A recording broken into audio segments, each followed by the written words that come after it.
Dear students, তোমরা দেখছো science friend YouTube channel. আজ আমি তোমাদের সঙ্গে অষ্টম শ্রেণীর অঙ্ক বইয়ের ঘনফল নির্ণয় চ্যাপ্টারটি উদাহরণের অঙ্কগুলো নিয়ে আলোচনা করব। উদাহরণের অঙ্ক অনেক সময় পরীক্ষায় কিন্তু করতে দিয়ে দেয়, ঠিক আছে? তাই উদাহরণের অঙ্কগুলো প্র্যাকটিস করাটাও খুব ইম্পর্টেন্ট। আমি তোমাদের কিছু উদাহরণের অঙ্ক আমি দাগ দিয়ে দিচ্ছি, তোমরা সেই অঙ্কগুলো একটু প্র্যাকটিস করে যেও, ঠিক আছে? যেমন পেজ নাম্বার হচ্ছে 60 যে 10-এর দাগের 2-এর অঙ্কটা আছে ওইটা কিন্তু খুব ইম্পর্টেন্ট অঙ্ক, ঠিক আছে? তোমরা বইতেও দাগ দিয়ে দিও যদি মনে না থাকে। আর 3-এর অঙ্কটা ইম্পর্টেন্ট, কিন্তু মানে এইটাই যে ইম্পর্টেন্ট এরকম নয়। দেখো, এরকম অঙ্ক কিন্তু তোমাদের 1-এর দাগের অঙ্কগুলোর মধ্যেই লুকিয়ে আছে, যেটা কষে দেখি 5.3-এর, ঠিক আছে? তাই তোমাদের যদি সেই অঙ্কগুলো ভালো করে বুঝতে পারো তাহলে এই অঙ্কটা করার ক্ষেত্রেও কোনো অসুবিধা হবে না। এবার আসি 11-এর দাগের অঙ্কগুলো। দেখো, 11-এর দাগের অঙ্কগুলো প্রত্যেকটা খুব ইম্পর্টেন্ট। এখানে যে কটা উদাহরণ আছে 5টা, সেই 5টা অঙ্কই খুব ইম্পর্টেন্ট। এবার আসি, দেখো 12-এর দাগের অঙ্কটা। 12-এর দাগের অঙ্কটাও কিন্তু খুব ইম্পর্টেন্ট অঙ্ক, ঠিক আছে? আর এবার আসি 13-এর দাগের অঙ্কটা। 13-এর দাগের 1 আর 2 এই দুটো অঙ্ক খুব ইম্পর্টেন্ট। আর 3-এর দাগের অঙ্কটা তোমাদের এই যে অঙ্কটার মতোই সেম, ঠিক আছে? যেটা হচ্ছে পেজ নাম্বার, এখানটা হচ্ছে 61, ঠিক আছে? 61 সেই 3-এর অঙ্কটার মতোই সেম অঙ্ক।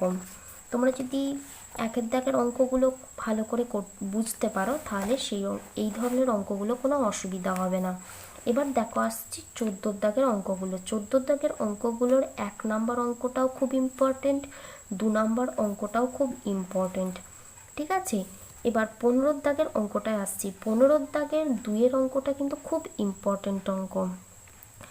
তোমরা ভালো করে বাড়িতে প্র্যাকটিস করবে। যদি তোমরা উদাহরণের কোনো অঙ্ক বুঝতে না পারো তাহলে কিন্তু আমাকে কমেন্ট সেকশনে জানিও, আমি তোমাদের সেই অঙ্কটা বুঝিয়ে দেওয়ার চেষ্টা করব। এবার দেখো, এটা গেল ঘনফল নির্ণয়ের মানে কোষে দেখি 5.3-এর যে উদাহরণের অঙ্কগুলো আছে। এবার দেখো, আসছি আমরা 5.2-এর।